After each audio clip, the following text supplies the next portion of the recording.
کہ اس رات کثرت سے دعا کرنا کثرت نوافل سے مجھے زیادہ اچھا لگتا ہے۔ ابن رجب رحمہ اللہ تعالی فرماتے ہیں اس سے مراد یہ ہے کہ ایسی دعا جو نماز میں بھی کی جائے، اگر اکیلی دعا ہوگی تو وہ بھی عبادت ہے، لیکن اگر نماز بھی پڑھے اور نماز کے اندر کثرت سے تسبیحات کرے، کثرت سے دعا کرے، تو یہ اس سے بھی اچھا ہوگا۔ چوتھا کام، اس رات کے اندر جو قرآن، جو نماز پڑھے، غور کر کے پڑھے۔ اللہ کے رسول صلی اللہ علیہ وسلم کی پوری زندگی گزری، عشاء سے لے کر فجر تک آپ نے مسلسل قیام نہیں کیا۔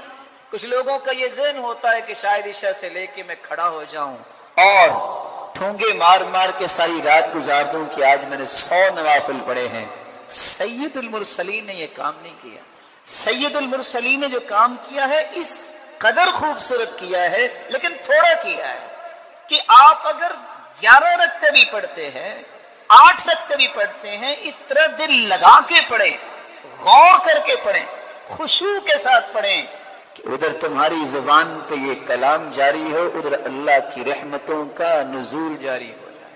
اللہ عز و جلال ہم سب کو توفیق سے نواز دے۔ اس رات کو کثرت سے صدقہ کرنا چاہیے، یہ 5واں کام ہے۔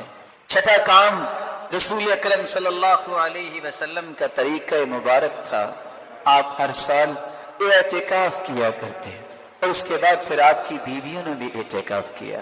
اعتکاف مرد ہو یا عورت ہو، اس کا مسجد میں ہی ہوتا ہے، اور اعتکاف کا مقصد یہ ہے اللہ کے ساتھ خلوت کے وہ اوقات تلاش کرنا، لوگوں سے کٹ کے، لوگوں سے الگ ہو کے اللہ ذو جلال کے ساتھ گفتگو کرنا اور اس سے التجائیں کرنے کے اوقات کو استعمال کرنا۔ رسول اللہ صلی اللہ علیہ وآلہ وسلم نے ان 10 دنوں میں ایک اور بات بھی امت کو سمجھائی ہے، اور وہ چھٹی بات بھی امت کو نہیں بھولنی چاہیے کہ سال گزرنے کے بعد یہی وہ مبارک دن ہیں جن دنوں میں اپنے مالوں کی زکوٰۃ ادا کرنی چاہیے۔ جو شخص زکوٰۃ دے دیتا ہے اس کا مال پاک ہو جاتا ہے، اس کے مال کے اندر صلاحیت پیدا ہو جاتی ہے بڑھنے کی، اس کا مال جو رہ جاتا ہے وہ درست ہوتا ہے، اللہ اس مال میں برکت کو نازل کر دیتے ہیں اور اس کو بڑھانا شروع کر دیتے ہیں۔ جو شخص زکوٰۃ دیتا ہے وہی مومن ہے، جو زکوٰۃ نہیں دیتا وہ مومن نہیں ہوتا، بلکہ کہا سچا مومن وہ ہے جو زکوٰۃ دیتا ہے۔ رسول اللہ صلی اللہ علیہ وآلہ وسلم پر قرآن نازل ہوتا ہے، جو شخص زکوٰۃ ادا کرتا ہے اسے کبھی بھی اپنے مال کے بارے میں خوف اور غم نہیں آئے گا، اس کے مال کی حفاظت اللہ کرتے ہیں، اس میں برکت اللہ عز و جلال داخل کرتے ہیں۔ رسول اللہ صلی اللہ علیہ وسلم نے تو فرمایا جو شخص زکوٰۃ دیتا ہے اس نے اپنے مالی سارے معاملات جو ہے اللہ کے سپرد کر دیے، اپنی ساری ذمہ داری ادا کر دی مالی اعتبار سے۔ اور آپ صلی اللہ علیہ وسلم نے فرمایا اتاکم شہر رمضان شہر مبارک، میرے صحابہ رمضان کا مہینہ آیا ہے اور یہ برکتوں کا مہینہ ہے، فیہ لیلۃ ہی خیر من 1000 شہر، اس مہینے میں ایک ایسی رات ہے جو 1000 مہینے سے افضل۔ من حرم خیرہا فقد حرم، اس رات کی خیر سے جو محروم رہ گیا وہ تو محروم ہو گیا، اس سے بڑا دنیا میں کوئی محروم نہیں جس کو لیلۃ القدر کی محرومی ہو گئی۔ اور آپ صلی اللہ علیہ وآلہ وسلم نے ایک دوسری روایت میں فرمایا فقد حرم الخیر کلہ، دنیا کی ہر خیر سے وہ بندہ محروم ہو گیا جو اس رات کی خیر سے محروم کر دیا گیا۔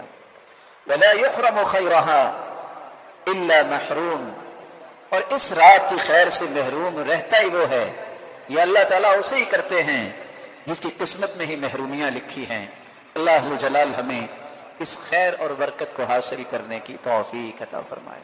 رسول اللہ صلی اللہ علیہ وسلم نے فرمایا لیلۃ القدر لیلۃ السابعہ او التاسعہ وعشرین وإن الملائکة تلك الليلة اکثر فی الارض من عدد الحصاء، زمین کے اندر جتنی کنکریاں ہیں اس سے بھی زیادہ فرشتے لیلۃ القدر میں زمین پہ اترتے ہیں، اور یہ سارے فرشتے اس بندہ مومن کے لیے گواہ بنتے ہیں، اس کے لیے دعائیں کرتے ہیں، اے اللہ اس کو رحمتوں سے اور برکتوں سے نواز دے۔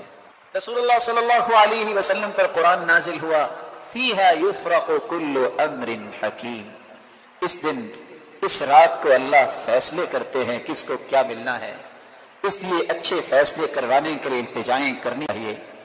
اللہ عز و جلال اس رات کی تلاش کی ہمیں توفیق عطا فرمائے۔ عبداللہ بن عباس رضی اللہ تعالیٰ عنہ بیٹھے تھے، سیدنا عمر رضی اللہ تعالیٰ عنہ نے سوال کیا، کون ہے جو بتائے گا کہ لیلۃ القدر کیا ہے؟ تو ہر ایک نے اپنی اپنی رائے کا اظہار کیا۔ پوچھا عبداللہ بن عباس آپ کیوں نہیں بول رہے؟ کہا میری عمر چھوٹی ہے اس لیے میں بولنا پسند نہیں کرتا کہ بڑے جو موجود ہیں، تو ادب یہ ہے جب بڑے بیٹھے ہوں تو پھر چھوٹی عمر والے کو کلام نہیں کرنی چاہیے، بڑوں کا ادب ہونا چاہیے۔ تو عبداللہ بن عباس کہتے ہیں امیر المؤمنین میں اگر آپ کہیں تو کچھ بتا دیتا ہوں، ان اللہ وتر یحب الوتر، اللہ بھی وتر ہیں یعنی یکتا ہیں، پاک ہیں، اور اللہ وتر کو پسند کرتے ہیں۔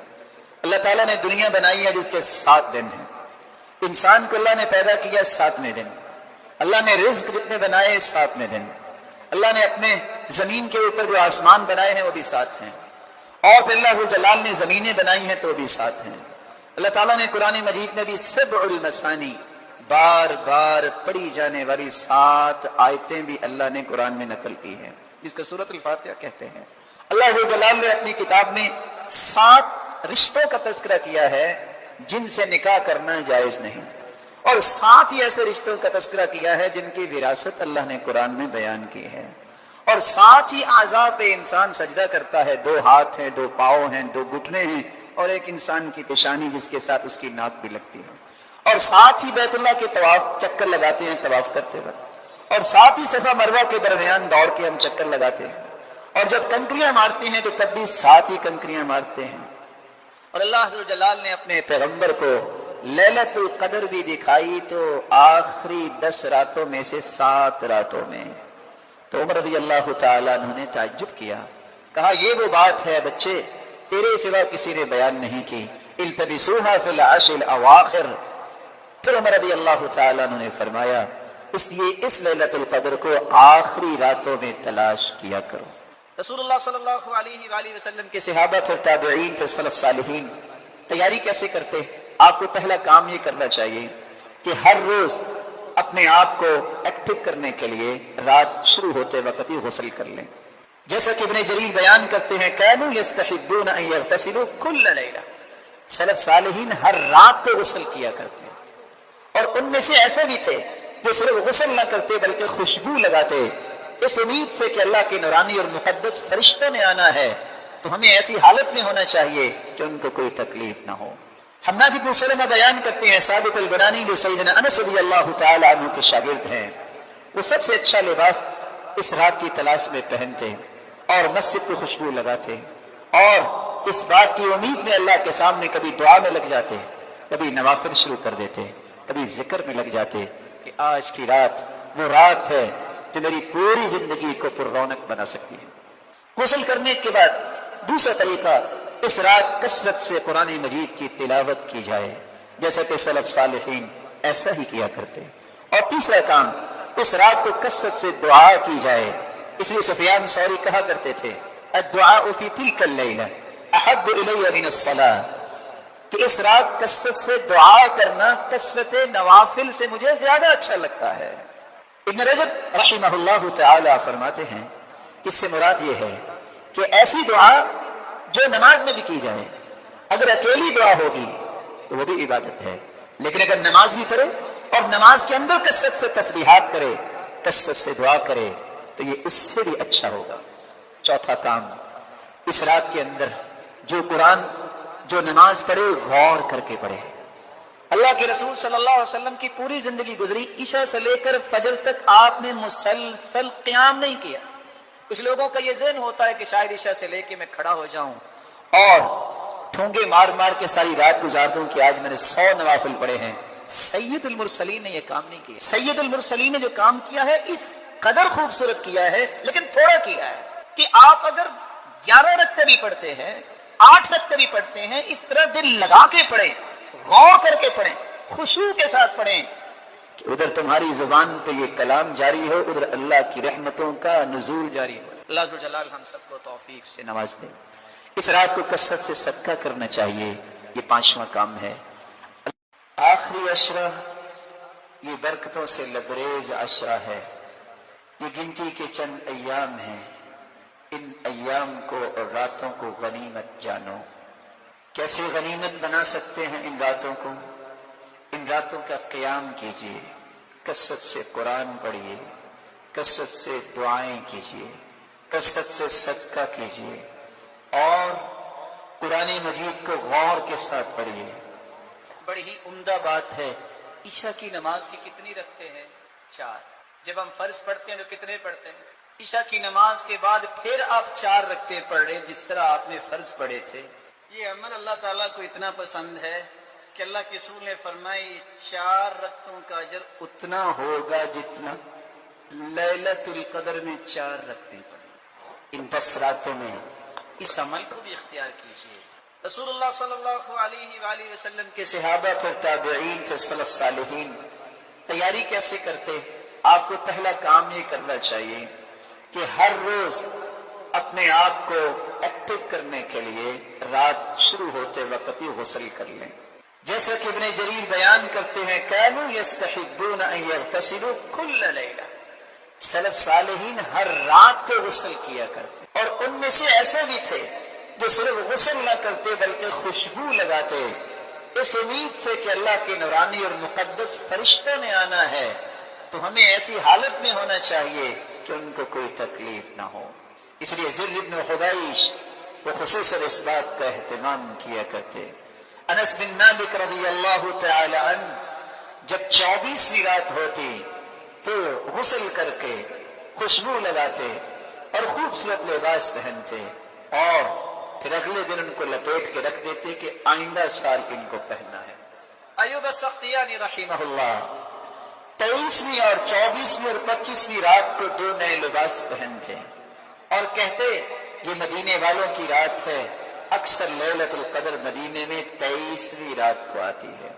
حماد بن سلمہ بیان کرتے ہیں ثابت البنانی جو سیدنا انس رضی اللہ تعالی عنہ کے شاگرد ہیں، وہ سب سے اچھا لباس اس رات کی تلاش میں پہنتے اور مسجد کو خوشبو لگاتے، اور اس بات کی امید میں اللہ کے سامنے کبھی دعا میں لگ جاتے، کبھی نوافل شروع کر دیتے، کبھی ذکر میں لگ جاتے کہ آج کی رات وہ رات ہے جو میری پوری زندگی کو پر رونق بنا سکتی ہے۔ غسل کرنے کے بعد دوسرا طریقہ، اس رات کثرت سے قرآن مجید کی تلاوت کی جائے، جیسا کہ سلف صالحین ایسا ہی کیا کرتے۔ اور تیسرا کام، اس رات کو کثرت سے دعا کی جائے، اس لیے سفیان ثوری کہا کرتے تھے الدعاء فی تلک اللیلہ احب الی من الصلاۃ، کہ اس رات کثرت سے دعا کرنا کثرت نوافل سے مجھے زیادہ اچھا لگتا ہے۔ ابن رجب رحمہ اللہ تعالی فرماتے ہیں اس سے مراد یہ ہے کہ ایسی دعا جو نماز میں بھی کی جائے، اگر اکیلی دعا ہوگی تو وہ بھی عبادت ہے، لیکن اگر نماز بھی کرے اور نماز کے اندر کثرت سے تسبیحات کرے، کثرت سے دعا کرے، تو یہ اس سے بھی اچھی